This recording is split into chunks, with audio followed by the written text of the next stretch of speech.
भारत रूस के बीच डॉलर नहीं अब रुपए में होगा कारोबार। चीन की चिंताएं बढ़ी, अमेरिका भी हैरान। ताइवान ने बनाई सुपरसोनिक क्रूज मिसाइल, चीन की राजधानी बीजिंग तक मचा सकती है तबाही। दोस्तों, भारत और रूस दोनों ही पुराने दोस्त हैं और मुसीबतों के समय पर हमेशा से एक दूसरे के साथ खड़े रहे हैं। वैसे इस समय रूस यूक्रेन से जंग के बीच दुनिया भर की आलोचना झेल रहा है, लेकिन भारत अपने पुराने दोस्त के साथ खड़ा है। रूस के खिलाफ यूएन की बैठक में भारत उसके खिलाफ वोट नहीं करता है। इस बीच दोनों के बीच एक काफी बड़ी डील होने वाली है। ऐसे में इस फैसले के बाद दोनों देशों के बीच पेमेंट अगले सप्ताह होने जा रही है। ऐसे में इन फैसलों के बाद दोनों देशों के बीच पेमेंट करना आसान होगा। दोनों देशों के केंद्रीय बैंकों की बैठक अगले सप्ताह होने जा रही है। इस बैठक में केंद्रीय बैंक के अलावा दोनों देशों के मंत्रालय, बैंक और वित्तीय संस्थानों के अधिकारी शामिल होंगे। ये बैठक द्विपक्षीय पेमेंट सिस्टम को लेकर होगी। ऐसा समझा जा रहा है कि भारत और रूस की इस डील से चीन को बेचैनी होने लगी है और अमेरिका भी हैरान है, क्योंकि अमेरिका भारत को रूस के ज्यादा नजदीक जाने से रोकने की हर कोशिश कर रहा है, लेकिन चीन को टक्कर देने के लिए भारत के खिलाफ वो कुछ नहीं कर पा रहा है। रूस और यूक्रेन युद्ध के बाद से जहां पूरी दुनिया के अधिकतम देशों ने दूरियां बना ली है, वहीं भारत और रूस की नजदीकियां बढ़ रही है। मीडिया रिपोर्ट्स के अनुसार दोनों देशों के केंद्रीय बैंक यानी भारतीय रिजर्व बैंक यानी कि आरबीआई और बैंक ऑफ रशिया अगले हफ्ते एक अहम बैठक करने जा रहे हैं। अगर पेमेंट आदान प्रदान के सरल होने के इस सिस्टम पर सहमति बन जाती है तो दोनों देशों के बीच पेमेंट करना आसान होगा और इंटरनेशनल प्रतिबंधों का उल्लंघन भी नहीं होगा। रूस पर लग रहे दुनिया भर के प्रतिबंधों के बीच ये डील रूस के लिए भी फायदेमंद होगी और हमें भी रूस से खरीदे जाने वाले हथियार और कच्चे तेल को लेकर पेमेंट करने के इस सिस्टम से लाभ होगा। दोनों केंद्रीय बैंक के अधिकारी अगले हफ्ते बैठक कर नॉस्ट्रो तरह के खाते खोलने पर चर्चा कर सकते हैं। पहले वाला एक थर्ड पार्टी अकाउंट होता है, जहां एक बैंक में देश दूसरे देश के लिए खाता खोलता है। वहीं दूसरे वाले ऑप्शन में एक बैंक किसी दूसरे बैंक के किसी और बैंक में खाता खोलता है।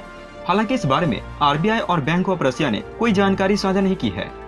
बैठक में SBI, UCO bank, central bank जैसे कुछ अन्य अहम बैंक के प्रतिनिधियों के भी हिस्सा लेने की संभावना है।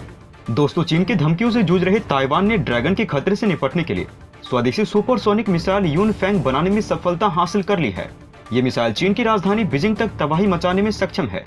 ताइवान के विधायी सभा के अध्यक्ष यू सी कुन ने इस मिसाइल का हवाला देकर चीन को चेतावनी दी है।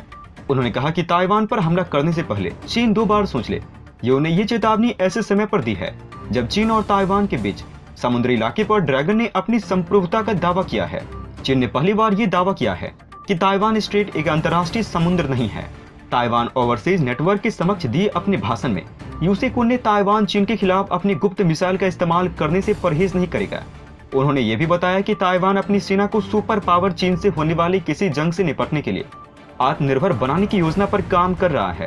ताइवानी नेता ने ताइवान की तुलना यूक्रेन से करते हुए कहा, हम अपनी संप्रभुता की रक्षा करेंगे और उन्हें इसके लिए तैयार रहना होगा। माना जा रहा है कि ताइवान ने यूफैंग क्रूज मिसाइल का विकास 1996 में ताइवान स्ट्रेट संकट से पैदा होने के बाद किया था। उस समय चीन ने कई मिसाइल परीक्षण करके ताइवान को डराने की कोशिश की थी। ताइवान की मिसाइल 2000 किलोमीटर की क्षमता की वजह से वो अब चीन की राजधानी बीजिंग तक को निशाना बनाने में सक्षम है। बीजिंग ताइवान से करीब 2000 किलोमीटर की दूरी पर स्थित है। चीन लगातार ताइवान को जंग की धमकी दे रहा है। चीन ने कहा कि अगर बातचीत से मामला नहीं सुलझा तो वो ताकत के बल पर ताइवान पर कब्जा कर लेगा। चीन और ताइवान को बांटने वाले सकरी समुद्री रास्ते को लेकर ताइवान और चीन के बीच तनाव बढ़ा हुआ है। अमेरिका अक्सर ताइवान के समर्थन में अपने युद्धपोतों को इस रास्ते से भेजता है, जिससे चीन बुरी तरीके से चिढ़ जाता है।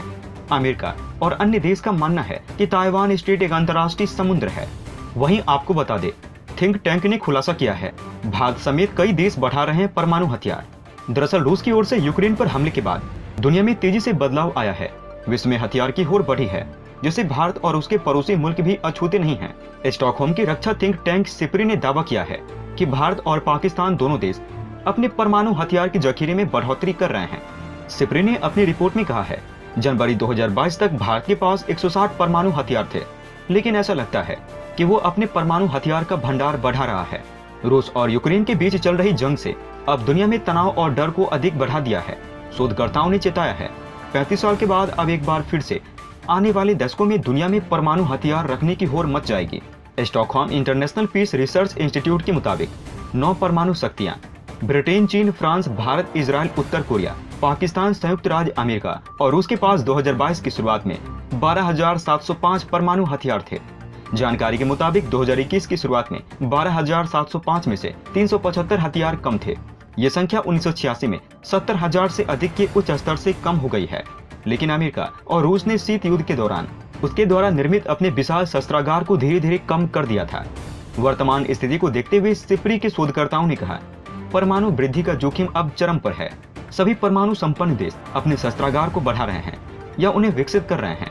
सिपरी के शोधकर्ताओं ने कहा, निरस्त्रीकरण का ये युग समाप्त होता दिख रहा है और शीत युद्ध के बाद की अवधि में परमाणु वृद्धि का जोखिम अब अपने उच्चतम बिंदु पर है।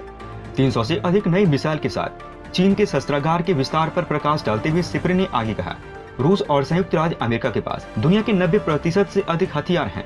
यूक्रेन पर अपने हमले के बाद रूसी राष्ट्रपति व्लादिमीर पुतिन ने कई बार परमाणु हमले की चेतावनी दे चुके हैं। सिपरी के अनुसार संयुक्त राष्ट्र परमाणु हथियार प्रतिबद्ध संधि के 2021 की शुरुआत में लागू होने और यूएस रूसी न्यू स्टार्ट संधि के 5 साल के विस्तार के बावजूद कुछ समय से स्थिति बिगड़ रही है। अन्य बातों के अलावा ईरान के परमाणु कार्यक्रम और तेजी से उन्नत हाइपरसोनिक मिसाइल के विकास ने चिंता बढ़ा दी है। रूस की कैलिबर क्रूज मिसाइल ने यूक्रेन में मचाही तबाही, धुआं धुआं हुआ अमेरिकी हथियारों का गोदाम। दोस्तों, रूस की कैलिबर क्रूज मिसाइल ने यूक्रेन में जबरदस्त तबाही मचाई है। रूसी सेना ने कैलिबर मिसाइल के जरिए पश्चिमी यूक्रेन में स्थित अमेरिकी हथियार के गोदाम को नष्ट कर दिया है। इस गोदाम में अमेरिका से मिले हुए M777 होवित्जर और उसके गोला बारूद रखे हुए थे। मिसाइल का हमला इतना सटीक था कि गोदाम के पर खच्चे उड़ गए। यूक्रेन ने रूसी हमले के डर से इस गोदाम को पोलैंड सीमा के नजदीक बनाया था। इसके बावजूद ये हथियारों का गोदाम रूसी कार से बच नहीं पाया। ये हमला ऐसे वक्त में किया गया है जब पूर्वी डोनबास क्षेत्र का सेवेरोडोनेट्स्क शहर लड़ाई का केंद्र बना हुआ है। हाल के हफ्तों में रूस ने अपने हमले का केंद्र डोनबास क्षेत्र को बनाया है। रूस के रक्षा मंत्रालय के प्रवक्ता इगोर कैसनिकोव ने कहा है, रूसी बलों ने जोलोविच नगर के पास डिपो को तबाह करने के लिए कैलिबर मिसाइल का इस्तेमाल किया। जोलोविच नाटो सदस्य पोलैंड की सीमा के पास लवीव का एक प्रशासनिक क्षेत्र है। कैसनिकोव ने कहा कि वहां अमेरिका की ओर से दी गई M777 होवित्जर तोपें रखी थी। उन्होंने कहा, रूस के हवाई हमलों में दक्षिणी मिकोलाइव क्षेत्र में एक सैन्य विमान क्षेत्र में रखे विमानन उपकरणों को भी तबाह कर दिया गया है। इस बीच रूस के समर्थन वाले अलगाववादियों ने यूक्रेन के बलों पर अजोव रसायन संयंत्र से नागरिक को निकालने की प्रक्रिया को नुकसान पहुंचाने का आरोप लगाया है। तो अंत में हम आपसे एक महत्वपूर्ण जानकारी साझा करने जा रहे हैं। नीचे डिस्क्रिप्शन में दिए गए लिंक पर जाकर आप इंडियन आर्मी मर्चेंडाइज खरीदकर सपोर्ट कीजिए और पूरे देश का हौसला बढ़ा दीजिए। जाने से पहले वीडियो को लाइक और शेयर करें तथा चैनल को सब्सक्राइब करना न भूलें।